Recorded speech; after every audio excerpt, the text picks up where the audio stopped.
好多人都問啊，阿 Matt 啊，有冇啲好嘅海景單位介紹啊？有，今日呢一個就係啦，大家可以望下180度嘅無敵大海景，仲有呢個露台，私隱度非常之高。唔好話淨係朝頭早出嚟飲杯咖啡叉叉電，就算喺度擺張梳化椅攤喺度咧，都應該冇人可以望到你，私隱度非常之高㗎。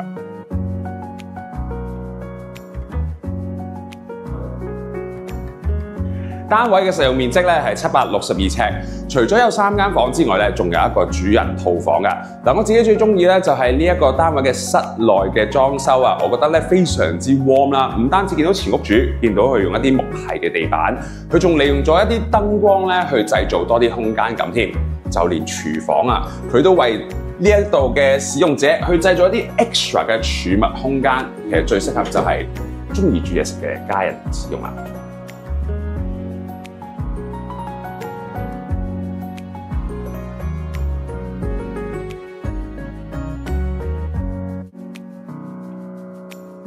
呢一個儲物室咧，除咗可以攞嚟儲物之外啦，亦都可以變成第3間客房，甚至咧可以將佢變成工人房，等工人姐姐可以喺入邊休息。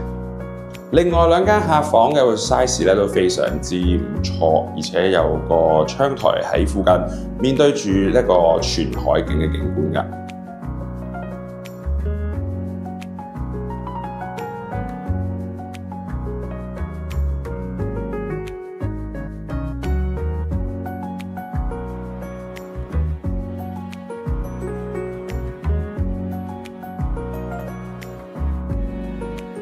嚟到主人套房嘅位置啦，除咗咧有一個自己嘅廁所，仲可以浸下浴之外咧，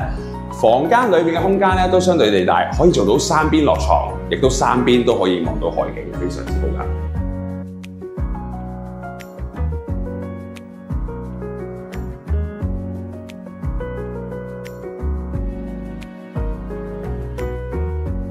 想揾更多珀麗灣嘅筍盤，又或者想知道一手嘅資訊，都可以不妨聯絡我。我叫阿 Matt，我哋下次再見。